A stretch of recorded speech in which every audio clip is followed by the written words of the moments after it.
નમસ્તે, જય માતાજી। મારી બહેનને બ્લડ કેન્સર હતું, જેના માટે મને પૈસાની જરૂર હતી। ડૉક્ટરે કહ્યું હતું કે તેનું તાત્કાલિક ઓપરેશન થવું જરૂરી છે, નહીં તો જીવનું જોખમ થઈ શકે છે। તે શહેરની એક મોટી બિઝનેસ વુમને જાહેરાત કરી હતી કે જે માણસ મારી દીકરી સાથે લગ્ન કરશે, હું તેને 50 લાખ રૂપિયા આપીશ। આ સાંભળીને મેં વિચારી લીધું કે હું લગ્ન કરીશ અને મારી બહેનની સારવાર કરાવીશ। લગ્ન પછી જ્યારે હું પહેલીવાર મારી દુલ્હનના મોટા રૂમમાં ગયો, ત્યારે મેં સ્મિત કરીને તેને જોઈ। જ્યારે મેં તેનો ચહેરો જોયો તો તે એટલી સુંદર હતી કે કોઈ પણ દિલ હારી જાય, પણ પછીની ક્ષણે જ્યારે મેં તેને ધ્યાનથી જોઈ તો મારા પગ નીચેથી જમીન ખસી ગઈ, કારણ કે મારું નામ અક્ષય છે। હું એક ખૂબ જ ગરીબ ઘરમાંથી છું। મને ગરીબીનો અહેસાસ ત્યારથી છે જ્યારથી મેં હોશ સંભાળ્યા છે। અમે 4 ભાઈ બહેન છીએ અને હું સૌથી મોટો છું। મારી ઉંમર તે સમયે મુશ્કેલીથી 15 વર્ષની હતી, જ્યારે સંજોગોએ મને સમય પહેલાં જ મોટો કરી દીધો હતો। મારા પપ્પા નશો કરતા હતા અને મમ્મી લોકોના ઘરે કામ કરીને અમારું પેટ ભરતી હતી। પપ્પાને નશાની એવી લત લાગી હતી જે તેમને અંદરથી ઉધઈની જેમ ચાટી રહી હતી। ઘરમાં દરરોજ એક નવો તમાશો થતો હતો, પૈસા કાઢ નહીંતર મારી નાખીશ તને આજે, હું કહું છું। પપ્પાએ એક રાત્રે મમ્મીના વાળ પકડીને તેમને જમીન પર ઘસડતા બૂમ પાડી હતી। તેમની આંખો લાલ હતી અને હાથ ધ્રુજી રહ્યા હતા। ઉપરવાળાથી ડરો, મારી પાસે કશું નથી, આજે શેઠાણીએ પૈસા આપ્યા નથી। મમ્મી રડતા રડતા હાથ જોડી રહી હતી। તેમના ચહેરા પર પહેલાથી હાજર ઘાવના નિશાન સ્પષ્ટ દેખાઈ રહ્યા હતા। મેં આ દ્રશ્ય જોયું તો મારાથી રહેવાયું નહીં। મેં આગળ વધીને પપ્પાનો હાથ પકડી લીધો। પપ્પા, મમ્મીને છોડો, કેમ મારો છો? તમને જરાય દયા નથી આવતી? મેં પૂરી તાકાતથી પપ્પાને પાછળ ધકેલ્યા। તું મને રોકીશ? ગઈકાલનો જન્મેલો હવે બાપની સામે ઊભો રહીશ। પપ્પાએ મારા મોઢા પર એક જોરદાર થપ્પડ મારી। મારા નાકમાંથી લોહી વહેવા લાગ્યું, પણ હું મારી જગ્યાએથી હલ્યો નહીં। પપ્પા ગુસ્સાથી બબડતા અને દરવાજાને જોરથી લાત મારતા ઘરની બહાર નીકળી ગયા હતા। મમ્મી ફર્શ પર પડીને ધ્રુસકા લેવા લાગી હતી। મેં તેમને સહારો આપીને બેસાડ્યા અને પાણીનો ગ્લાસ તેમના હોઠે લગાવ્યો। મમ્મી, તમે ચિંતા ન કરો, હું મોટો થઈને ભણીશ અને બધું ઠીક કરી દઈશ। મેં મમ્મીના આંસુ લૂછતા તેમને ખાતરી આપવાનો પ્રયત્ન કર્યો, મારા બાળક, અમારા ગરીબોની કિસ્મતમાં ભણતર નહીં પણ માત્ર મજૂરી લખાય છે।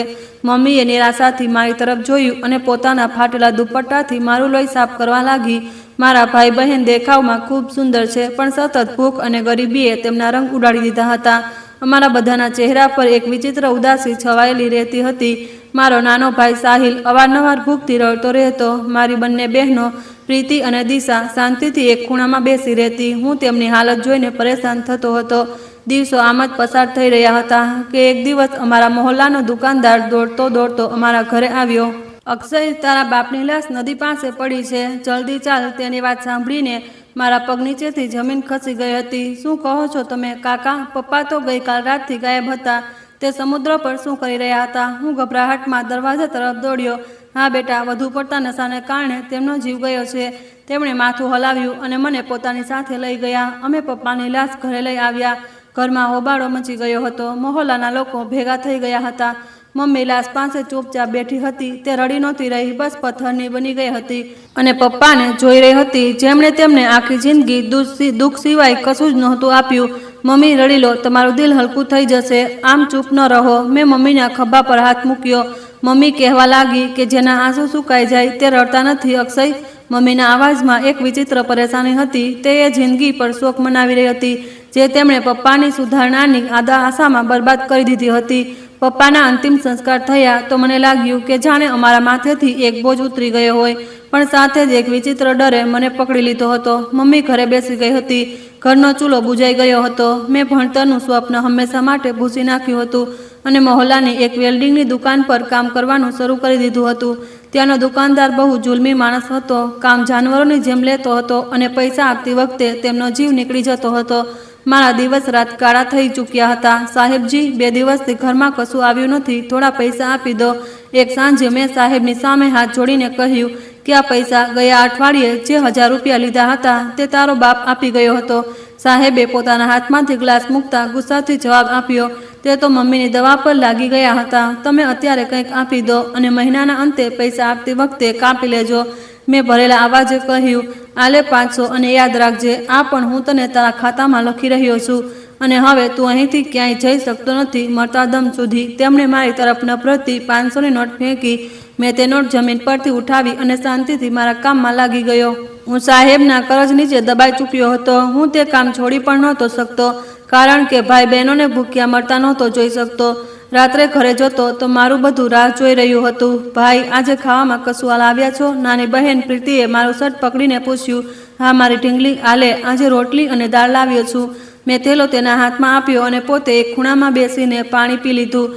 મેં તે રાત્રે કશું પણ નહોતું ખાધું, જેથી મારા ભાઈ બહેન પેટ ભરીને ખાઈ શકે. હાલત ખૂબ જ ખરાબ થતા જઈ રહ્યા હતા. વર્કશોપની કમાણીથી ગુજરાન ચલાવવું અશક્ય બની રહ્યું હતું. મેં નિર્ણય કર્યો કે મારે કંઈક બીજું પણ કરવું પડશે. વર્કશોપમાંથી રાત્રે 8 વાગ્યે છૂટી થતી હતી. મેં ત્યાંથી સીધું એક છોલે પૂરીની દુકાન પર કામ કરવાનું શરૂ કરી દીધું. અક્ષય, તું રાત્રે 2 વાગ્યા સુધી અહીં કામ કરીશ. હું તને રોજના હિસાબે 100 રૂપિયા આપીશ. છોલેપુરીવાળા દુકાનદારે મને શરતો જણાવી. મને મંજૂર છે ભાઈ, બસ તમે પૈસા રોજ આપી દેજો. મેં તરત હા પાડી દીધી હતી. મને પૈસાની ખૂબ જરૂર હતી. હવે હું સવારે 8 વાગ્યાથી રાતના 8 વાગ્યા સુધી વર્કશોપ પર રહેતો હતો અને પછી રાતના 8 વાગ્યાથી 2 વાગ્યા સુધી બીજી દુકાન પર વાસણ ધોતો હતો અને લોકોને પ્લેટો પકડાવતો હતો. દિવસ રાતની આ મહેનતે મારા શરીરને તોડી નાખ્યું હતું, પણ ઘરનો ચૂલો સળગવા લાગ્યો હતો. ક્યારેક ક્યારેક દુકાનવાળો વધેલું ખાવાનું મને આપી દેતો, જે હું ઘરે લઈ જાવતો હતો. આજે તમે અમારા માટે શું લાવ્યા છો? મારો નાનો ભાઈ ઘરે આવતા જ મારા પગે વીંટળાઈ ગયો હતો. આજે હું તમારા બધા માટે છોલે ભટુરે લાવ્યો છું. બધા મળીને ખાઈશું. મેં હસતા હસતા થેલી તેના હાથમાં આપી. તેના ચહેરાની ખુશી જોઈને મારો બધો થાક ઉતરી જતો હતો. તે કશું ખાધું છે અક્ષય? તારો ચહેરો ઉતરી ગયો છે મહેનત કરી કરીને. મમ્મીએ મારી થાકની ચૂર આંખોમાં જોતા કહ્યું. મેં ખાઈ લીધું મમ્મી, તમે લોકો ખાઈ લો. મને ઊંઘ આવી રહી છે. મેં જૂઠું બોલ્યું અને ખાટલા પર પડતા જ ઊંઘની ખીણમાં જતો રહ્યો. જિંદગી એક ડગર પર ચાલવા લાગી હતી કે અચાનક એક મુસીબતે ઘેરી લીધો. મારી બહેન દિશાને ખૂબ તાવ રહેવા લાગ્યો હતો. તાવ કોઈ પણ રીતે તૂટવાનું નામ નહોતો લઈ રહ્યો. તે આખો દિવસ ખાંસતી રહેતી હતી અને તાવમાં તપતી રહેતી હતી. ચાલ દિશાને કોઈ સારા ડૉક્ટરને બતાવીએ. તારી હાલત ખૂબ ખરાબ થતી જઈ રહી છે. મેં એક દિવસ દિશાના તપતા કપાળ પર પટ્ટીઓ મૂકતા કહ્યું. નહીં ભાઈ, આ દવાઓથી ઠીક થઈ જશે. તમે તમારા પૈસા બરબાદ ન કરો. દિશાએ હસીને જવાબ આપ્યો. કેમ બરબાદ ન કરું? તારા જીવથી મોટું મારા માટે કશું નથી. મેં સખત રીતે કહ્યું અને તેને મોહલ્લાના ક્લિનિક પર લઈ ગયો.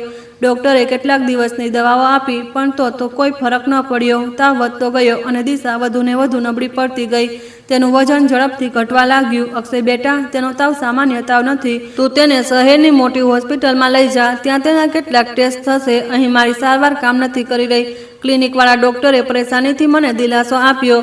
મેં મારા નાના ભાઈ સાહિલને એક દુકાન પર કામ પર લગાવી દીધો, જેથી તે ઘરનો ખર્ચો ચલાવી શકે અને નાની બહેન પ્રિયા અને મમ્મીનું ધ્યાન રાખી શકે. હું વર્કશોપના સાહેબ પાસે ગયો.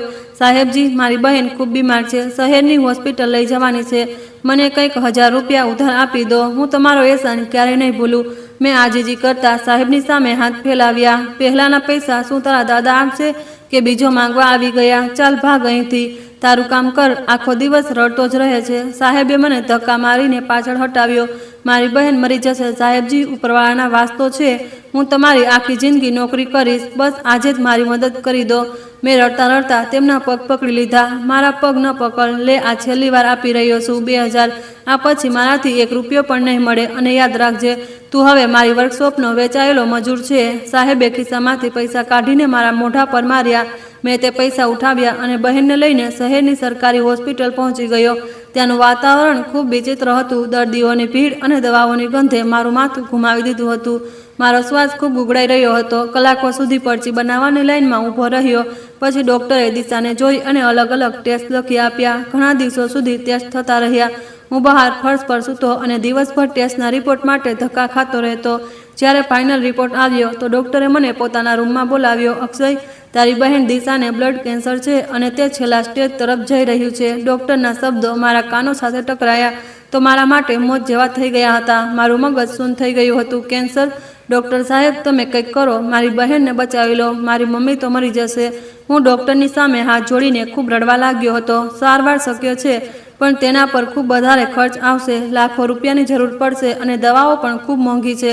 તારે જલ્દીમાં જલ્દી પૈસાની વ્યવસ્થા કરવી પડશે, જેથી તારી બહેનની સારવાર જલ્દીમાં જલ્દી શરૂ કરી શકાય અને તે જલ્દી ઠીક થઈ શકે. ડૉક્ટરે સહાનુભૂતિથી મારી તરફ જોતા કહ્યું. ડૉક્ટર સાહેબ, મારી પાસે તો કંઈ જ પૈસા નથી. તમે તો લાખો રૂપિયાની વાતો કરો છો. મારી પાસે તો 500 પણ નથી. હું આટલા પૈસા ક્યાંથી લાવીશ? મેં અફસોસથી માથું ઝુકાવી લીધું હતું. ડૉક્ટરે સહાનુભૂતિમાં કહ્યું હતું કે અમે તો કંઈ પણ કરી શકતા નથી. જ્યાં સુધી પૈસા નહીં ભરાય ત્યાં સુધી તેની સારવાર પણ નહીં શરૂ થાય. તારે કંઈક તો કરવું જ પડશે તારી બહેનના જીવન માટે. જો તું તારી બહેનનું જીવન ઈચ્છે છે તો તારે જલ્દીમાં જલ્દી બધા પૈસાની વ્યવસ્થા કરવી પડશે. ડૉક્ટરે ફરીથી સહાનુભૂતિથી મારી તરફ જોતા કહ્યું. હું થાકેલા પગલાં સાથે રૂમમાંથી બહાર આવ્યો. મારી બહેન હોસ્પિટલના જનરલ વોર્ડના બેડ પર બેહોશ પડી હતી. હું બારીમાંથી તેને જોઈ રહ્યો હતો. તે બહેન જે મને ખૂબ પ્રેમ કરતી હતી તેનું જીવન હવે ખૂબ જોખમમાં હતું. મને મારી લાચારી પર રડવું આવી રહ્યું હતું. મારી પાસે એક રૂપિયો પણ નહોતો કે હું તેની સારવાર કરાવી શકું. સાહેબને ફોન કર્યો કે કદાચ તે થોડી દયા ખાય. સાહેબજી, મારી બહેનને કેન્સર છે. મને વધુ પૈસાની જરૂર છે. મને બચાવી લો. મને થોડા પૈસા વધુ આપી દો જેથી હું મારી બહેનની સારવાર કરાવી શકું અને તેને જીવતી મારી મમ્મી પાસે લઈ જઈ શકું. મેં ફોન પર રડતા રડતા કહ્યું, હવે હું તને બીજા પૈસા ક્યાંથી લાવીને આપું? પહેલાંથી જ તારી પાસે મારા ઘણા પૈસા છે. પહેલાં તે ચૂકવી દે, પછી બીજા માંગજે. ફરીથી ફોન ન કરતો. મને જ્યારે જુઓ ત્યારે પૈસા માંગતો રહે છે, રડતો રહે છે. સાહેબે ખીજાઈને ફોન કટ કરી દીધો. હું પરેશાનીથી આ હોસ્પિટલમાંથી બહાર નીકળ્યો અને શહેરની અજાણી સડકો પર પાગલોની જેમ ફરવા લાગ્યો. મને કશું સમજમાં નહોતું આવી રહ્યું. હું શું કરું, ક્યાં જાઉં? મેં મારા ઘરે મમ્મી અને ભાઈ બહેનોને પણ કશું નહોતું જણાવ્યું. તેઓ ઘરમાં દિશાની પાછા ફરવાની રાહ જોઈ રહ્યા હતા. હું ચાલતા ચાલતા એક જગ્યાએ આવીને રોકાઈ ગયો. મારા મગજમાં માત્ર મોત અને જિંદગીની ઉલઝન ચાલી રહી હતી અને મને કોઈ રસ્તો દેખાતો નહોતો. હું ચાલતા ચાલતા એક સડકના કિનારે ફૂટપાથ પર બેસી ગયો. ગાડીઓ મારી સામેથી ઝડપથી પસાર થઈ રહી હતી. દરેક ગાડીમાં લોકો પોતાનું જીવનમાં મગ્ન હતા અને અહીં મારી દુનિયા પૂરી રીતે ઉજળી ચૂકી હતી. મેં આકાશ તરફ જોયું. ઉપરવાળા, મારી મદદ કર. મારી પાસે કોઈ રસ્તો નથી બચ્યો. માત્ર તું જ છે જે મને આ પરેશાનીમાંથી બહાર કાઢી શકે છે. કંઈક કર. જો મારી બહેન ઠીક ન થઈ તો મારી મમ્મી તો આ સમાચાર સાંભળીને જ મરી જશે. મારી બહેનને બિલકુલ ઠીક કરી દે અને પૈસાની કોઈ પણ રીતે વ્યવસ્થા કરી દે જેથી હું મારી બહેનની સારી રીતે સારવાર કરાવી શકું અને તેને પાછી મારી મમ્મી પાસે લઈ જઈ શકું. મેં ધ્રુસકા લેતા પ્રાર્થના કરી. મને મારી બહેનને એ ચહેરો યાદ આવી રહ્યો હતો જ્યારે તે બાળપણમાં મને ગળે લગાડતી હતી. તે હાથ યાદ આવી રહ્યા હતા જ્યારે તે મારા પગ દબાવતી હતી. મારી બહેન દિશાએ ક્યારેય પણ મારી પાસે કશું માગ્યું નહોતું. તેના જીવનનો એકમાત્ર હેતુ હતો કે અમે બધા ખુશ રહીએ. આજે તે આ ખુશીને અધૂરી છોડીને મોતના દરવાજા પર ઊભી હતી. મેં મારા આંસુ લૂછ્યા અને ફરીથી ઊભો થઈ ગયો. મારે હાર નહોતી માનવાની.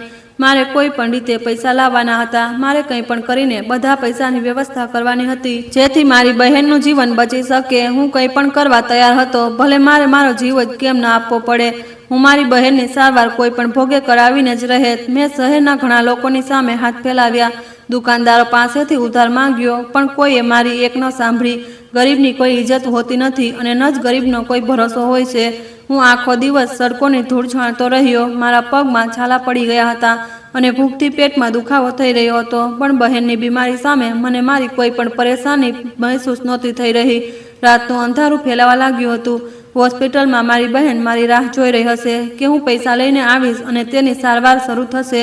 હું ખાલી હાથે પાછું જવાનું વિચારી પણ નહોતો શકતો. રાતનું અંધારું ખૂબ ઘેરું થતું જઈ રહ્યું હતું અને મને આશાઓ તૂટતી જઈ રહી હતી. હું શહેરની સડકો પર એમ ચાલી રહ્યો હતો જાણે મારો કોઈ પોતાનો જ હોય જ નહીં. હું ભૂખ અને થાકથી મારા પગ ધ્રુજી રહ્યા હતા પણ મગજમાં માત્ર એક જ ઝટકો લાગી રહ્યો હતો. બહેનનું જીવન. હોસ્પિટલના બેડ પર પડેલી બહેનના પીળો ચહેરો મારી આંખો સામે ઘૂમી રહ્યો હતો. મેં શહેરના ઘણા દરવાજા ખટખટાવ્યા હતા, જાણતા લોકોની સામે હાથ ફેલાવ્યા હતા પણ ગરીબની મજબૂરી કોઈને નજર આવતી નથી. હે ઉપરવાળા, મને રસ્તો દેખાડ. હું મારી બહેનને મળતા જોઈ શકતો નથી. મારી પરેશાનીઓને આસાન કરી દે. મને કોઈ પણ રીતે પૈસા આપી દે. મેં આકાશ તરફ મોં કરીને લાચારીથી કહ્યું. મારી આંખોમાંથી આંસુ વહી રહ્યા હતા અને દિલ દર્દથી ફાટવા જઈ રહ્યું હતું. એક ચાવાળા ધાબા પાસે પહોંચીને મારા પગ રોકાઈ ગયા હતા. ત્યાં કેટલાક લોકો ચા પણ પી રહ્યા હતા અને ઊંચા અવાજે વાતો કરી રહ્યા હતા. હું એક તરફ અંધારામાં ઊભો રહી ગયો હતો જેથી થોડી વાર માટે આરામ કરી શકું. મારા પગમાં એટલો જીવ નહોતો કે હું વધુ ચાલી શકું. યાર, સાંભળ્યું છે કે તે શહેરની સૌથી મોટી બિઝનેસ વુમન શ્રદ્ધા યાદવ પોતાની દીકરીના લગ્ન માટે પાગલ થઈ રહી છે. એક 23 વર્ષની ઉંમરના માણસે ચાનો ઘૂંટ પીતા કહ્યું હતું. તેના અવાજમાં હેરાની અને બેચેની હતી. હા ભાઈ, 50 લાખ રૂપિયા રોકડા ઇનામ આપી રહી છે જે પણ તેની દીકરી સાથે લગ્ન કરશે. બીજા માણસે મજાક ઉડાવતા જવાબ આપ્યો. તેની આંખોમાં લાલચ ચમકી રહ્યું હતું. આ શબ્દો મારા કાનોમાં બોમ્બની જેમ ફાટ્યા હતા. 50 લાખ રૂપિયા! આ એટલી મોટી રકમ હતી કે મારી બહેનની સારવાર તો શું, અમારા બધાની જિંદગીઓ સુધરી શકતી હતી. મારા મરેલા શરીરમાં જાણે કોઈએ જીવ નાખી દીધો હતો. મેં અચાનક તેમની તરફ પગલાં વધારી દીધા. ભાઈ, તમે ક્યાં શ્રદ્ધાની વાત કરી રહ્યા છો? અને આ 50 લાખ વાળો શું ચક્કર છે? મેં તેમની પાસે જઈને બેચેનીથી પૂછ્યું. મારા અવાજમાં કંપન હતી. તે બંને મને ઉપરથી નીચે સુધી જોવા લાગ્યા. મારા મેલા કપડાં, વિખરાયેલા વાળ અને ચહેરા પર જામી ગયેલી ધૂળ જોઈને તેમને નફરતથી મોઢું બનાવ્યું હતું. તારે શું કરવું છે છોકરા? જા તારું કામ કર. આ તારા મતલબની વાત નથી. જઈને તારી ભીખ માંગ અને અહીં આવવાની જરૂર નથી. પહેલા માણસે હાથના ઈશારાથી મને દૂર હટવાનું કહ્યું. તેનું વર્તન ખૂબ જ નફરત ભર્યું હતું. ઉપરવાળાના વાસ્તે મને જણાવી દો, મારી બહેન હોસ્પિટલના મોત સામે લડી રહી છે. મને પૈસાની ખૂબ જરૂર છે. મેં હાથ જોડીને તેમની સામે ખૂબ વિનંતી ભર્યા લહેકામાં કહ્યું, પ્લીઝ મારી મદદ કરી દો. મારી બહેનની સારવાર થવી ખૂબ જરૂરી છે. તેને બ્લડ કેન્સર છે અને ડૉક્ટરે કહ્યું છે કે જેટલી જલ્દી તેની સારવાર થશે તેટલી જલ્દી તે સાજી થઈ જશે. જો તેની સારવારમાં મોડું થયું તો તેનો જીવ પણ જઈ શકે છે. હું મારી બહેનને મળતા જોઈ શકતો નથી. જો મારી બહેન મરી ગઈ તો મારી મમ્મી પણ મરી જશે. પ્લીઝ મારી મદદ કરો. મારી આંખોમાં સચ્ચાઈ અને ખૂબ મજબૂરી હતી. બીજો માણસ મારો ઉતરેલો ચહેરો જોઈને થોડો નરમ પડ્યો હતો. છોકરા, આ શહેરની એક ખૂબ અમીર સ્ત્રી છે, શ્રદ્ધા યાદવ. તેણે આખા શહેરમાં જાહેરાત કરાવી છે કે જે પણ સુંદર યુવાન છોકરો તેની દીકરી સાથે લગ્ન કરશે તેને 50 લાખ રૂપિયા રોકડા ઇનામ આપશે. પણ શરત શું છે? કોઈ તો ખામી હશે ને તે છોકરીમાં, જે તે આટલી મોટી રકમ આપી રહ્યો છે. મેં હેરાનીથી પૂછ્યું હતું. કોઈ પણ અમીર માણસ વિના કારણ આટલી મોટી રકમ નથી આપતો. બસ આજ તો કોઈને નથી ખબર. જે પણ જાય છે તે પાછો ભાગીને આવી જાય. સાંભળ્યું છે કે તે ઈચ્છે છે કે છોકરો માત્ર દેખાવમાં સુંદર હોય અને લગ્ન પછી આ હવેલીમાં રહે. પહેલા માણસે મજાકભર્યા અંદાજમાં કહ્યું. તેના ચહેરા પર એક કટાક્ષભર્યું સ્મિત હતું. મને તેનું સરનામું આપી દો. હું જઈશ તેની પાસે. મેં નિર્ણયભર્યા અંદાજમાં કહ્યું. મારું દિલ ઝડપથી ધબકી રહ્યું હતું અને મને મારી મંજિલ મળી ગઈ હતી. પાગલ થઈ ગયો છે કે શું? જઈને તારું જીવન બરબાદ કરીશ. કોઈ ખૂબ મોટી મુસીબત છે એટલે જ તો લોકો ભાગીને આવી જાય છે. બીજા માણસે મને રોકવાનું કહ્યું. મને આ પરેશાનીથી બચવા માંગતો હતો. મારું જીવન મારી બહેનથી મોટું નથી. તમે બસ મને રસ્તો બતાવો. મેં સખત રીતે જવાબ આપ્યો. મારો ઈરાદો પાકો થઈ ચૂક્યો હતો. મને મારા જીવનની કોઈ પણ પરવા નહોતી. તેમણે મને શહેરના સૌથી મોટા વિસ્તારનું સરનામું આપી દીધું. મેં હોસ્પિટલ જવાનો ઈરાદો છોડી દીધો અને સીધો તે હવેલી તરફ ચાલી પડ્યો. મને પરવા નહોતી કે તે છોકરીમાં શું પરેશાની હશે. તે અંધ હશે કે મૂંગી હશે કે પછી બદસુરત હશે. મને માત્ર 50 લાખ રૂપિયા જોઈતા હતા. બહેનનો શ્વાસ ખરીદવા માટે મેં મારી જાતને વેચવાનો ઈરાદો કરી લીધો હતો. આખા રસ્તે મારા મગજમાં બસ એ જ ચાલી રહ્યું હતું કે કોઈ પણ રીતે શ્રદ્ધા મેડમ મને ના ન પાડી દે. હવેલીની સામે પહોંચીને મારી આંખો ફાટી રહી ગઈ. તે કોઈ સામાન્ય ઘર નહીં પણ એક મહેલ હતો. ઊંચી દિવાલો અને ખૂબ મોટો લોખંડનો ગેટ જેના પર 2 મોટા ગાર્ડ ઊભા હતા. તેમની વર્દી અને હથિયાર જોઈને સામાન્ય માણસ એમ જ ડરી જશે. મેં ઊંડો શ્વાસ લીધો અને કોઈ પણ ખચકાટ વિના ગેટ તરફ પગલાં વધારી દીધા. ક્યાં જઈ રહ્યો છે? ઓ ભિખારી, પાછળ હટ. એક ગાર્ડે પોતાની બંદૂક મારી તરફ કરતા મને રોક્યો. તેના અવાજમાં એક વિચિત્ર ઘમંડ હતો. હું ભિખારી નથી. મારે શ્રદ્ધા મેડમને મળવું છે. મેં તેમની દીકરી સાથે લગ્ન કરવાના છે. મેં ડર્યા વિના ગાર્ડની આંખોમાં આંખ નાખીને કહ્યું. મારા અવાજમાં કોઈ ડર નહોતો. બંને ગાર્ડ એકબીજા તરફ જોઈને જોર જોરથી હસવા લાગ્યા હતા. તેમનું હાસ્ય રાતની શાંતિમાં ખૂબ ખરાબ લાગી રહ્યું હતું. શકલ જોઈ રહી છે તારી?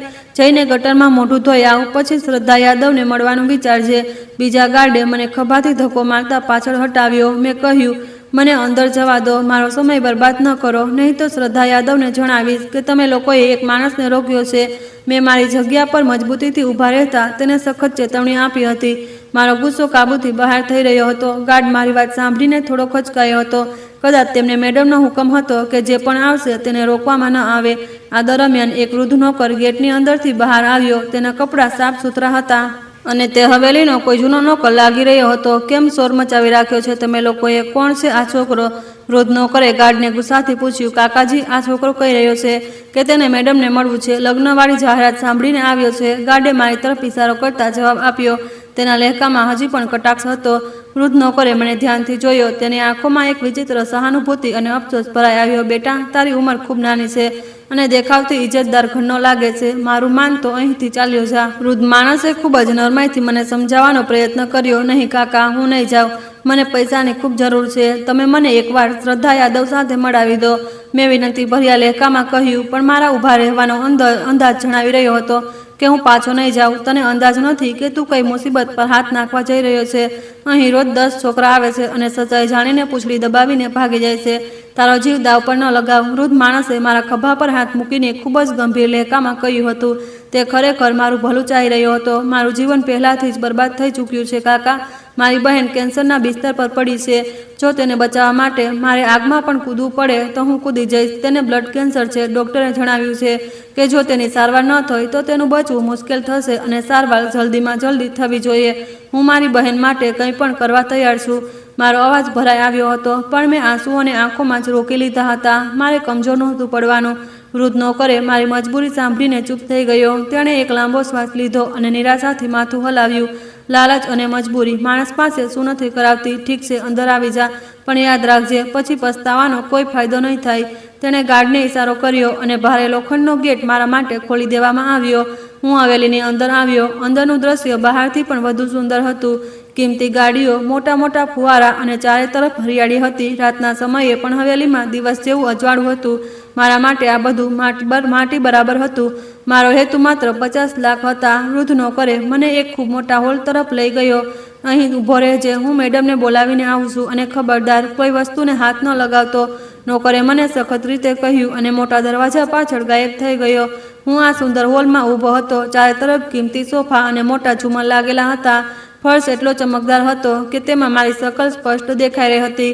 મને મારા મેલા શરીર અને ફાટેલા જૂતા પર શરમ નહોતી મહેસૂસ થઈ રહી, કારણ કે મમ્મીના પ્રેમે મારા અંદર એક ચટ્ટાન જેવી મજબૂતી પેદા કરી દીધી હતી. કેટલાક બીજા નોકરો પણ ત્યાંથી પસાર થયા અને મને વિચિત્ર નજરોથી જોઈને આપસમાં વાતો કરવા લાગ્યા હતા. એક બીજો ઝાડમાં ફસાવવા આવી ગયો છે. શકલ તો સારી છે બિચારાની, એક યુવાન નોકરાણીએ બીજાને કહ્યું. તેમનો અવાજ મારા કાનો સુધી સ્પષ્ટ પહોંચી રહ્યો હતો. પૈસાની ભૂખ માણસને આંધળો કરી દે છે. મને શું ખબર અંદર શું ચાલી રહ્યું છે. કઈ છુરી રાખી છે જે મેં મારું ગળું કાપશે. બીજી નોકરાણીએ કટાક્ષભરા અંદાજમાં માથું હલાવ્યું અને પોતાના કામમાં લાગી ગઈ. મેં તેમની વાતોને પૂરી રીતે અવગણી દીધી. મને તેમની વાતોથી ડરવાને બદલે ગુસ્સો આવી રહ્યો હતો. મેં ઈરાદો કરી લીધો હતો કે ભલે મોત પણ સામે કેમ ન ઊભું હોય, હું પગલું પાછળ નહીં હટાવું. ઘણો સમય વીતી ગયો. હું ત્યાં જ ઊભો રહ્યો. મારા પગ દુખાવાથી ફાટી રહ્યા હતા, પણ મેં કોઈ પણ સોફા પર બેસવાની હિંમત ન કરી.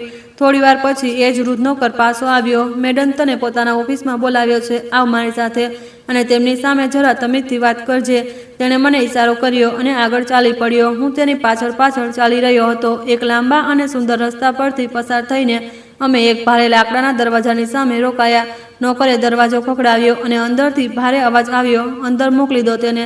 નોકરે દરવાજો ખોલ્યો અને હું અંદર આવી ગયો. ઓફિસનું વાતાવરણ ખૂબ જ સખત હતું.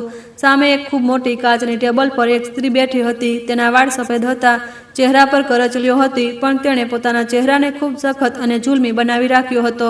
આજ શ્રદ્ધા યાદવ હતી. તેની તીક્ષ્ણ ગીત જેવી આંખો મારા પર ગળી ગઈ હતી. તે મને માથાથી પગ સુધી ઘૂરવા લાગી હતી. મને થોડું વિચિત્ર લાગ્યું હતું. તે મારી જાહેરાત સાંભળી છે અને તું મારી દીકરી સાથે લગ્ન કરવા માંગે છે. શ્રદ્ધા યાદવે ધીરેથી મને પૂછ્યું. તેના લહેકામાં કંઈ પણ વિચિત્ર નહોતું. જી, મેં સાંભળ્યું છે, હું તૈયાર છું, પણ મારી એક શરત છે, મેં ડર્યા વિના મજબૂત અવાજે કહ્યું. મારી નજર તેની નજર સાથે ટકરાઈ રહી હતી. શ્રદ્ધા યાદવની આંખો તંગ થઈ ગઈ હતી. તેણે ટેબલ પર રાખેલી પેન જોરથી નીચે ફેંકી. અહીં સર, તો હું નક્કી કરું છું, તું નહીં. તારી શું ઓકાત છે જે મારી સામે ઊભા રહીને મારી સાથે શરત રાખે? તું તો પોતે પૈસાના લાલચમાં આવ્યો છે અને તું મારી સાથે શરત રાખી રહ્યો છે. અહીં સર તો માત્ર હું રાખું છું. તારી તો મારી સામે કોઈ ઓકાત જ નથી. તું મારી સામે એક ભિખારીની જેમ છે. તારી હદમાં રહે. તારી ઓકાત હંમેશા યાદ રાખજે.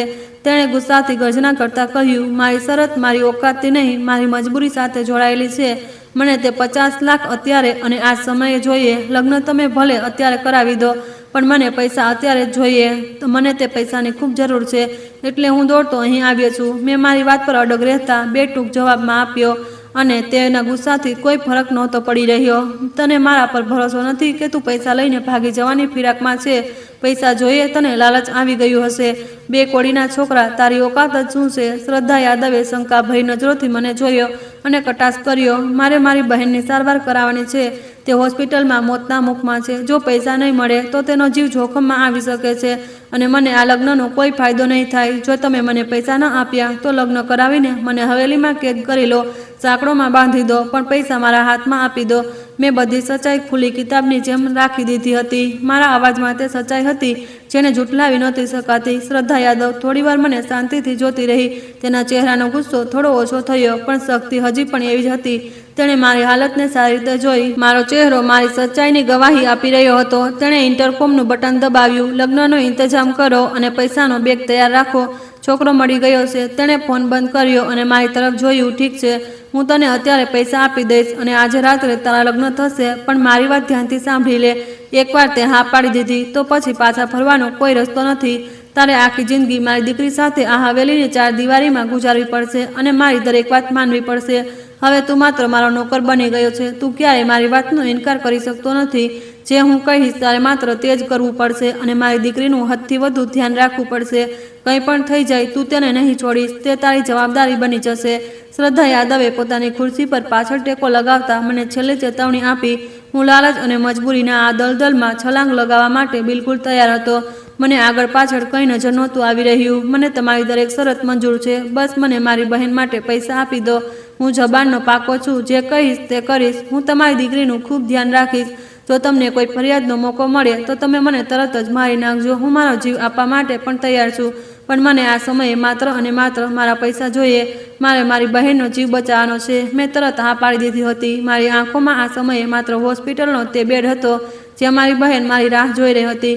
મારું જીવન હવે મારું નહોતું રહ્યું. તે આ પૈસામાં વેચાઈ ચૂક્યું હતું. મેં મારો સોદો કરી લીધો હતો અને મને તેના પર કોઈ પણ પસ્તાવો નહોતો થઈ રહ્યો. હું જાણતો હતો કે આગામી ક્ષણ મારા જીવનને એક એવા મોડ પર મૂકી દેશે જ્યાંથી પાછા ફરવું અશક્ય હતું. પણ બહેન માટે હું આ બધું કરવા તૈયાર હતો. મેં ઊંડો શ્વાસ લીધો અને આવનારા તોફાનનો સામનો કરવા માટે પોતાને સારી રીતે તૈયાર કરી લીધો. ઓફિસમાં શાંતિ છવાઈ ગઈ હતી અને અમે બંને લગ્ન થવાની રાહ જોવા લાગ્યા હતા. શ્રદ્ધા યાદવે ઇન્ટરકોમનું બટન દબાવ્યું અને પાકા લહેકામાં કોઈને અંદર આવવાનો ઓર્ડર આપ્યો. થોડી જ વારમાં તે જ વૃદ્ધ નોકર જેણે મને ગેટ પર રોક્યો હતો દરવાજા ખોલીને અંદર આવ્યો. તેના ચહેરા પર હજી પણ તે જ પરેશાની હતી જે મેં પહેલી વાર જોઈ હતી. રૂપેશ, આ છોકરાને ગેસ રૂમમાં લઈ જા અને નવડાવી ધોવડાવીને નવા કપડાં પહેરાવ. તેની આ ગંદકી મારા ઓફિસને વધુ ગંદો કરી રહી છે. તેને બિલકુલ અમારા લાયક બનાવી દે. તેને સારી રીતે તૈયાર કરી દે. લગ્નનો ઇંતજામ થવાનો છે. શ્રદ્ધા યાદવે નાક પર રૂમાલ રાખતા ખૂબ જ નફરતથી ઓર્ડર આપ્યો. તેની નજરોમાં મારા માટે કોઈ ઇન્સાનવાળી ફિલિંગ નહોતી. જી મેડમ, હું હમણાં જ લઈ જાઉં છું. મેં કપડાં કાઢીને રાખી દીધા છે. રૂપેશ કાકાએ માથું ઝુકાવીને ખૂબ જ ઇજ્જતથી કહ્યું અને મને પોતાની સાથે ચાલવાનો ઇશારો કર્યો. હું અહીં ત્યાં સુધી નહીં જાઉં જ્યાં સુધી મને પૈસાની ખાતરી ન થઈ જાય. હું મારો એક પણ ક્ષણ બરબાદ નથી કરી શકતો. મારી બહેન ત્યાં મળી રહી છે. મેં મારી જગ્યાએથી હલવાનો ઇનકાર કરી દીધો હતો. મારું દિલ ડર અને બેચેનીથી ધબકી રહ્યું હતું. શ્રદ્ધા યાદવ જોર જોરથી હસવા લાગી અને પોતાની ખુરશી પાછળ રાખેલી એક ભારે લોખંડની તિજોરી ખોલી. તેમાંથી એક મોટો બેગ કાઢ્યો અને તેને ટેબલ પર પછાડીને ખોલી દીધો. અંદર 500-500ની ઘણી નોટોની ગड्डी સજેલી હતી.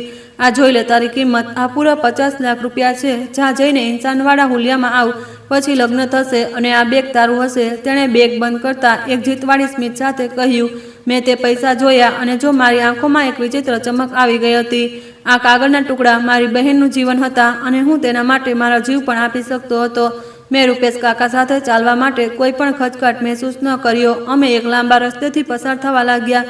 રસ્તાની બંને તરફ કિંમતી પેન્ટિંગ લાગેલી હતી. દરેક વસ્તુમાંથી દોલતની ખુશ્બુ આવી રહી હતી, પણ મારા માટે બધું માટીનો ઢગલો હતો. અમે ચાલતા ચાલતા એક ખૂબ મોટા અને શાનદાર રૂમમાં પહોંચી ગયા. રૂમની વચ્ચે એક ખૂબ મોટો સોફા હતો અને ચારે તરફ કિંમતી વસ્તુઓ તમીજથી રાખેલી હતી.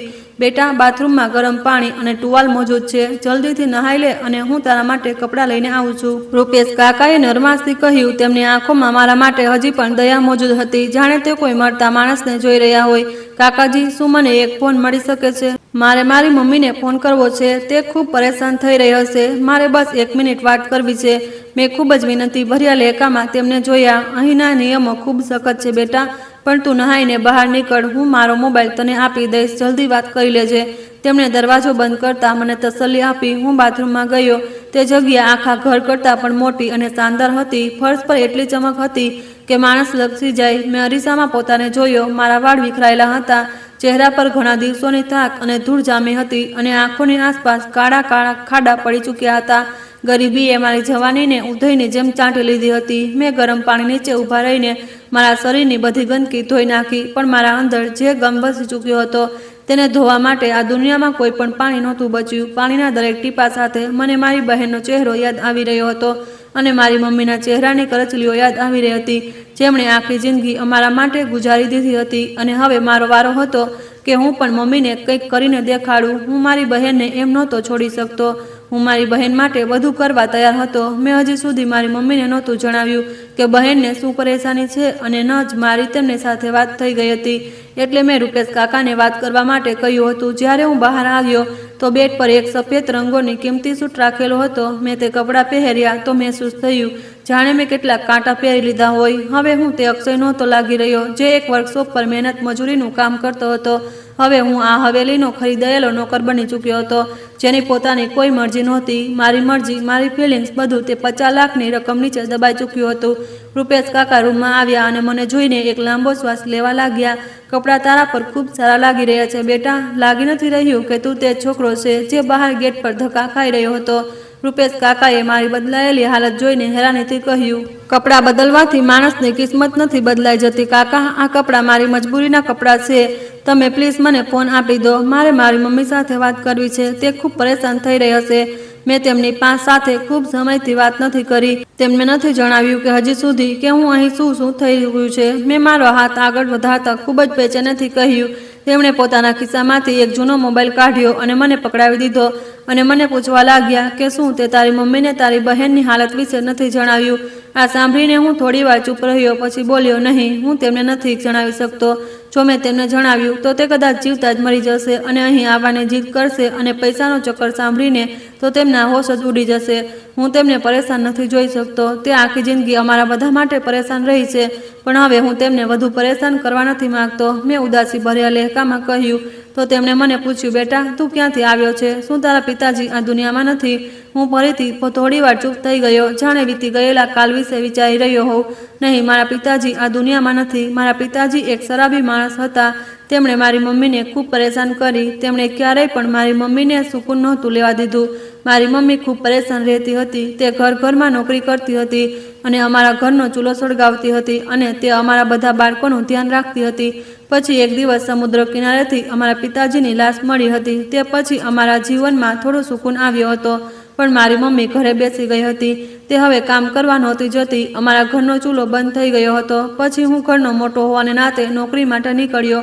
મને એક વર્કશોપ પર નોકરી મળી. ત્યાંનો દુકાનદાર મને ખૂબ ખીજાતો હતો. મને ખૂબ વાતો સંભળાવતો હતો અને પૈસા પણ ઓછા આપતો હતો. પછી મને એક છોલે ભટુરાવાળા પાસે નોકરી મળી જે મને દરરોજ 100 રૂપિયા આપતો હતો અને અમારા ઘરનો ચૂલો સળગાવવા લાગ્યો હતો. અમારું જીવન એક ડગર પર આવી ગયું હતું. પણ પછી હું એક ક્ષણ માટે ચૂપ થઈ ગયો. મારી બહેનની આ બીમારી થઈ ગઈ અને હું શહેર આવી ગયો. મેં મારી મમ્મીને હજી સુધી નથી જણાવ્યું અને હું તેમને જણાવવા નથી માંગતો. મારી વાત સાંભળીને રૂપેશ કાકાને ખૂબ અફસોસ થયો હતો. તેમની આંખોમાં નમી આવી ગઈ હતી.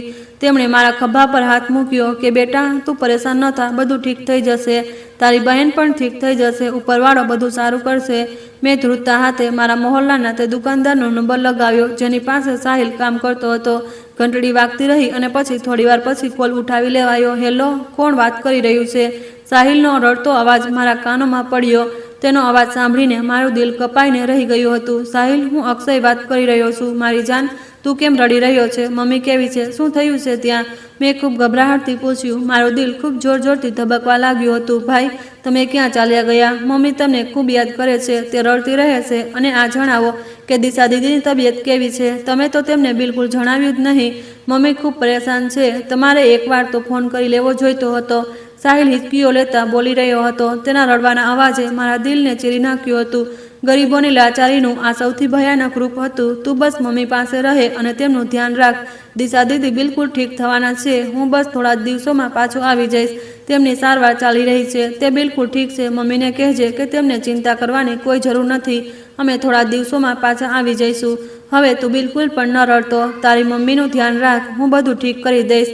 હું તારો મોટો ભાઈ છું ને. મેં મારા અવાજને મજબૂત બનાવવાનો તેને દરેક રીતે તસલ્લી આપી હતી. ખરેખર ભાઈ, તમે બધું ઠીક કરી દેશો? તમે સાચું કહી રહ્યા છો કે પછી મારું દિલ રાખી રહ્યા છો? તેને અવાજમાં એકદમ આશાની કિરણ જાગી ઉઠી. તે મારી વાત પર વિશ્વાસ કરવા માંગતો હતો. હા મારા બાળક, બસ તું મમ્મીનું ધ્યાન રાખ. હું જલ્દી જ પાછો આવી જઈશ. મેં જલ્દીથી કોલ કટ કરી દીધો અને મોબાઈલ રૂપેશ કાકાના હવાલે કરી દીધો. મારી આંખોમાંથી 2 આંસુ તૂટીને મારા ગાલ પર પડી ગયા હતા. મેં તરત જ મારા હાથથી તેને સાફ કરી દીધો જેથી કોઈ મારી કમજોરી ન જોઈ શકે. ઉપરવાળો તારી બહેનને લાંબુ જીવન આપે. બેટા, તું પરેશાન ન થા, બધું ઠીક થઈ જશે. તારી મમ્મી પણ ઠીક થઈ જશે અને તારી બહેન પણ, અને તને પૈસા પણ મળી જશે. તું જલ્દીથી તારી બહેનની સારવાર કરાવી લેજે. ઉપરવાળો તેને જલ્દી ઠીક કરી દેશે. હવે ચાલ, મેડમ બોલાવી રહી છે. લગ્નનો સમય નક્કી થઈ ગયો છે.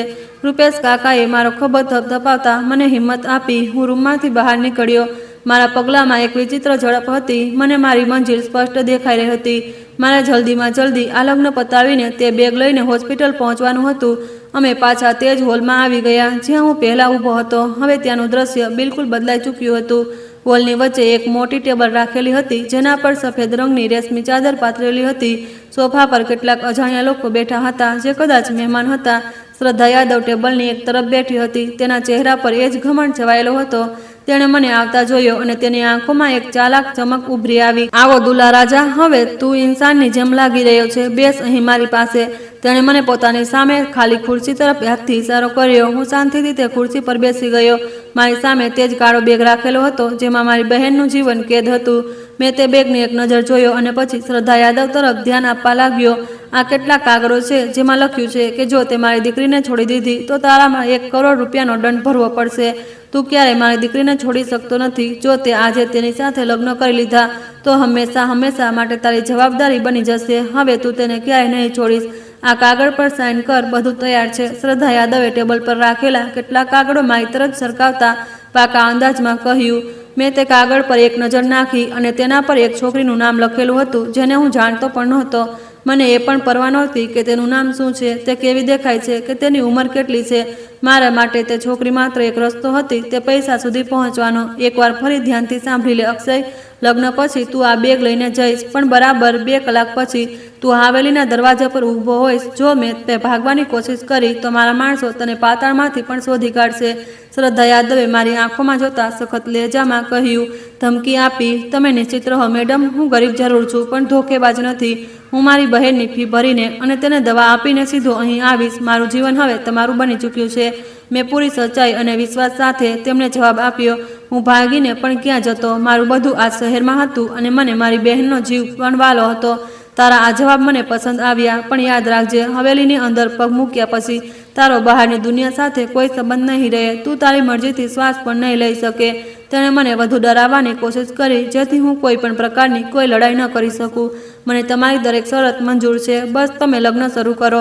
મારો સમય ખૂબ કિંમતી છે. મેં ખૂબ બેચેનીથી કહ્યું. મારો સમય બરબાદ થઈ રહ્યો છે અને હોસ્પિટલમાં મારી બહેન મારી રાહ જોઈ રહી છે. અને તે જ સમયે દરવાજો ખુલ્યો અને બધા લોકો અંદર આવ્યા. બધા લોકોએ આવતા જ ઇજ્જતથી શ્રદ્ધા યાદવને નમસ્તે કર્યું. આવો આવો, તમારી જ રાહ જોવાઈ રહી હતી. બધું તૈયાર છે, બસ લગ્ન કરાવી દો. શ્રદ્ધા યાદવે ઊભા થઈને તે બધા લોકોનું સ્વાગત કર્યું અને તેમને પાસે જ બેસાડ્યા. બધા લોકોએ એક નજર મારી તરફ જોઈ અને પછી મારી સામે રાખેલા કાગળો પર તેમની નજર જવા લાગી. હોલમાં એક વિચિત્ર શાંતિ છવાઈ ગઈ હતી.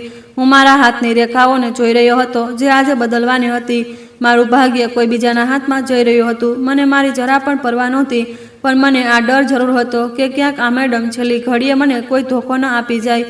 શું અમે લગ્ન શરૂ કરીએ? છોકરીએ પણ મારી પાસે લાવીને બેસાડી દેવાઈ હતી, પણ મેં એક નજર પણ તેની તરફ નહોતી જોઈ. મેં એટલું જ નહોતું જોયું કે તેણે કયા કલરનો જોડો પહેરી રાખ્યો છે. મેં તેને આવતા પણ નહોતી જોઈ.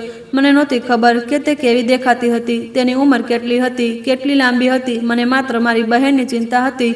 શ્રદ્ધા યાદવે એક નજર મારા પર નાખી. મેં દિલમાં ઉપરવાળાનું નામ લીધું અને પોતાને આવનારા સમયના હવાલે કરી દીધો. હું જાણતો હતો કે લગ્ન થતાં જ મારી આઝાદી હંમેશા માટે છીનવાઈ જશે. હું એક એવી જેલમાં કેદ થવા જઈ રહ્યો હતો જેની ચાવીઓ તે ઘમંડી સ્ત્રી પાસે હતી. પણ મારા મગજમાં પડદા પર માત્ર મારી બહેનનો ચહેરો અને મમ્મીની તકલીફમાં ડૂબેલી અવાજ ઘૂમી રહી હતી. મારા માટે દુનિયાનો કોઈ પણ સોદો આનાથી વધુ સસ્તો નહોતો હોઈ શકતો. અમારા જીવનમાં ઘણીવાર એવો મોડ આવી જાય છે જ્યાં માણસને પોતાના અસૂલ, પોતાની મરજી અને પોતાનો ઘમંડ બધું તોડવું પડે છે. મારા માટે તે મોડ આવી ચૂક્યો હતો. હું પાછળ હટવાનું વિચારી પણ નહોતો શકતો. બસ હવે મારે આ છેલ્લા પડાવમાંથી પસાર થવાનું હતું અને તે બેગ મેળવવાનો હતો. મારું બધું ધ્યાન તે કાળા બેગ પર હતું જેમાં મારી બહેનનું જીવન કેદ હતું. મેં ડરના મારી લગ્ન કરી લીધા હતા. થોડીવાર પછી મારા લગ્ન થઈ ચૂક્યા હતા. જે છોકરીને હું જાણતો પણ નહોતો, એ પણ નહોતી ખબર કે 50 લાખ રૂપિયા ઇનામ આપીને લગ્ન પાછળનું શું કારણ છે. લગ્ન થઈ ચૂક્યા હતા. શ્રદ્ધા યાદવે કાળો બેગ મારી તરફ ધકેલ્યો. આલે તારી કિંમત, હવે તું આ હવેલીનો અને મારી દીકરીનો થઈ ચૂક્યો છે. શ્રદ્ધા મેડમ ચહેરા પર ઘમંડ સજાવતા કહ્યું. મેં બેગને મજબૂરીથી પકડી લીધો. હું હમણાં પાછો આવી જઈશ. આ સમયે આ પૈસાની ખૂબ જરૂર છે. મારી બહેન હોસ્પિટલમાં મોત સામે લડી રહી છે. મેં ખૂબ ઉદાસીથી કહ્યું. મારું દિલ હોસ્પિટલમાં પહોંચવા માટે બેચેન હતું. તે અમીર સ્ત્રી મારા ચહેરા તરફ જોવા લાગી અને બોલી કે ઠીક છે, જા તું, પણ થોડી જ વારમાં પછી તારે પાછું આવી જવાનું છે. હવે તું આ જ હવેલીમાં રહીશ અને મારી મરજી મુજબ જિંદગી ગુજારીશ. મેં બેગ ઉઠાવ્યો અને હવેલીની બહાર તરફ દોડ લગાવી દીધી. મારા પગ જમીન પર નહોતા ટકી રહ્યા. મેં એક રિક્ષા લીધી અને સીધો હોસ્પિટલ પહોંચ્યો. વોર્ડની બહાર મારો એક દોસ્ત ઊભો હતો, જેને હું મારી બહેન પાસે છોડીને ગયો હતો. તેણે કહ્યું કે તું ક્યાં જતો રહ્યો હતો? ડૉક્ટર કહી રહ્યા છે કે સમય ઓછો થઈ રહ્યો છે. રાહુલ, મેં પૈસાની વ્યવસ્થા કરી લીધી છે. હવે મારી બહેનને કંઈ નહીં થાય. હું સીધો કાઉન્ટર તરફ દોડ્યો. આ લો પૈસા પૂરા. મારી બહેનની સારવાર તરત શરૂ કરી દો. મેં બેગ ખોલીને નોટોની ઘડીઓ કાઉન્ટર પર ઢગલો કરી દીધી. તેમની આંખોમાં હેરાની આવી ગઈ હતી. ડૉક્ટર સાહેબ, જલ્દી કરો, મેં ફી જમા કરાવી દીધી છે. મારી બહેનને બચાવી લો. મેં વોર્ડમાં આવતા જ ડૉક્ટરનો હાથ પકડતા કહ્યું હતું. તે ખરેખર આટલી જલ્દી કમાલ કરી દીધો છોકરા. અમે હમણાં સારવાર શરૂ કરીએ છીએ. તું બહાર રાહ જો. ડૉક્ટરે તરત નર્સને બોલાવવાનું શરૂ કરી દીધું. મેં બહેનની સારવાર માટે પૈસા હોસ્પિટલમાં જમા કરાવી દીધા. મારી બહેનની સારવાર શરૂ થઈ ચૂકી હતી અને મારે મજબૂરીમાં પાછું જવું પડ્યું. મેં રાહુલને કહ્યું કે હું જલ્દી જ પાછો આવી જઈશ. મારું દિલ ત્યાં જ હોસ્પિટલમાં હતું, પણ મારું શરીર તે હવેલીના નોકર બની ચૂક્યું હતું. રાતના પાછલા પહોરમાં હું હવેલીના ગેટ પર ફરીથી ઊભો હતો. ગાર્ડે દરવાજો ખોલ્યો અને અંદર રૂપેશ કાકા મારી રાહ જોઈ રહ્યા હતા. આવ બેટા, હવે આ હવેલી જ તારું ભાગ્ય છે. અને તારા રૂમ સુધી લઈ ચાલું છું, રૂપેશ કાકાએ અફસોસથી કહ્યું અને મને સાથે લઈને ચાલવા લાગ્યા. મને હવેલીના એક ખૂબ મોટા રૂમમાં મોકલી દેવાયો અને મને જણાવાયું કે આ જ રૂમમાં મારી દુલ્હન છે. મેં ભારે લાકડાનો દરવાજો ધકેલ્યો અને અંદર ચાલ્યો ગયો. રૂમની સજાવટ કોઈ બાદશાહના મહેલ જેવી હતી. લાલ ગુલાબની પાંદડીઓની ખુશ્બુ આખા રૂમમાં ફેલાયેલી હતી. ત્યાં એક છોકરી દુલ્હનના કપડામાં બેડ પર બેઠી હતી અને મોટો ઘૂંઘટ કાઢેલો હતો. મારું દિલ ઝડપથી ધબકવા લાગ્યું. હું ધીરે ધીરે પગલાં ભરતો બેડ પાસે જઈને રોકાયો. મારા હાથ ધ્રુજી રહ્યા હતા. જેવો જ મેં તેનો ઘૂંઘટ ઉપર ઉઠાવ્યો તો જોઈને હું હેરાન રહી ગયો. તે એટલી સુંદર હતી કે હું અચાનક માથું નમાવતો ગયો અને હું ઉપરવાળાનો આભાર માનવા લાગ્યો. તેનો ચહેરો ચાંદની જેમ ચમકી રહ્યો હતો અને માસુમિયત તેની ઝૂકેલી આંખોમાં ઝળકી રહી હતી. લોકો તો કહી રહ્યા હતા કે જરૂર આ અમીર સ્ત્રીની દીકરીમાં કોઈ ખરાબી હશે, કોઈ બુરાઈ હશે, પણ તે તો ખૂબ સુંદર હતી. પણ પછીની ક્ષણે જેવો મેં મારું માથું ઊંચું કર્યું તો મારા પગ નીચેથી જમીન નીકળી ગઈ. મારું આખું શરીર સૂન થઈ ગયું, કારણ કે મેં જોયું કે તે ચાલી ફરી શકતી નહોતી. તે લાચાર હતી. બેડની બિલકુલ સાથે જ એક વ્હીલચેર રાખેલી હતી અને તેના બંને પગ બિલકુલ બેજાન હતા. મારા મગજમાં શ્રદ્ધા યાદવની વાતો ગુંજવા લાગી હતી. 50 લાખનું ઇનામ આ લાચારીની કિંમત હતી. તેની આંખોમાં આંસુ હતા અને મારી તરફ જોતા બોલી, તમે મને છોડશો તો નહીં ને? તેના ચહેરાની માસુમિયત અને સુંદરતા જોતા ન જાણે કેમ મને તે લાચાર છોકરી પર ખૂબ પ્રેમ આવ્યો હતો. મેં આખી જિંદગી ગરીબીની ઠોકર ખાધી હતી, પણ આ છોકરીએ દોલતના ઢગલા પર બેસીને લાચારીને પરેશાની સહી હતી. હું તને કેમ છોડીશ? મેં તારી સાથે લગ્ન કર્યા છે અને હું તારે દરેક હાલમાં સાથ આપીશ. મેં તેની પાસે બેસતા ખૂબ નરમાઈથી જવાબ આપ્યો. હા, મેં લગ્ન લાલચમાં કર્યા હતા, પૈસાની ખાતર કર્યા હતા, પણ ખરેખર મને તે છોકરી સાથે ન માત્ર સહાનુભૂતિ હતી, પણ ન જાણે કેમ એક વિચિત્ર પોતાનાપણાનો અહેસાસ થઈ રહ્યો હતો. તેના પગ બિલકુલ બેજાન હતા. તો તે બોલી, મારી મમ્મીએ તમારી પાસે મારી પરેશાની છુપાવી, પણ હું કંઈ છુપાવવા નથી માંગતી. એક અકસ્માતને કારણે બાળપણથી હું લાચાર થઈ ગઈ હતી. તેણે ધુસકા લેતા પોતાના દિલનો બોજ હલકો કરવાનું શરૂ કર્યું. એટલે જ મારી મમ્મી ઈચ્છતી હતી કે મારા લગ્ન કોઈ સારા અને હમદર્દ છોકરા સાથે થાય. અહીં ઘણા છોકરા આવ્યા. મારી મમ્મીએ તેમને ખૂબ જજ કર્યા અને માત્ર તેમને લાલચી જોઈને પાછા મોકલી દીધા, પણ તમારા પર ભરોસો કર્યો. તેની વાતોએ મારા અંદરના લાલચને હંમેશા માટે મારી નાખ્યું હતું. મને શ્રદ્ધા યાદવનો તે સખત વ્યવહાર અને એક માતાની મજબૂરી લાગી રહ્યો હતો, જે પોતાની લાચાર દીકરી માટે એક સાચો માણસ શોધી રહી હતી. મારી મમ્મીએ દોલત કમાઈ પણ મારા પગ ન ખરીદી શકી. તે દર રાત્રે મારા દુઃખમાં રડે છે. તેમને લાગે છે કે તેમની દોલતે મને એકલી કરી દીધી. પણ તેના આંસુ પોતાને લૂંટતા તે પોતાની મમ્મીના છુપાયેલા દર્દ વિશે જણાવ્યું. દોલત માણસને સુકૂન નથી આપતી. સુકૂન તો માણસના દિલમાં હોય છે અને મને તારા સાથે સુકૂન મહેસૂસ થઈ રહ્યો છે. મેં તેના હાથ મારા હાથોમાં લઈને તેને ખાતરી આપી, શું ખરેખર તું મારો સાથ આખી જિંદગી આપીશ? લોકો તને મેણા મારશે કે તે પૈસા માટે એક લાચાર છોકરી સાથે લગ્ન કર્યા છે. તેણે શંકા અને ડરથી મારી આંખોમાં જોતા સવાલ કર્યો. મારું દિલ વિચિત્ર હાલતમાં હતું. હું ધીરેથી બોલ્યો, હું તને છોડીને ક્યારેય નહીં જાઉં. તે હેરાન થઈને મને જોવા લાગી. તેની આંખોમાં એક નવી અને સાચી આશા જાગી હતી, જે કદાચ તેને વર્ષો પહેલાં ક્યાંય ખોઈ દીધી હતી. અમે બંને આજ દુનિયામાં ઠુકરાયેલા લોકો હતા. મને ગરીબીએ તોડ્યો હતો અને આ છોકરીને લાચારીએ. અમે બંને એકબીજાના જખમોને મલમ બની શકતા હતા. આખી રાત અમે વાતો કરતા રહ્યા. મેં તેને મારા ઘરના હાલાત, મારી મમ્મી અને મારી બહેનની બીમારી વિશે જણાવ્યું.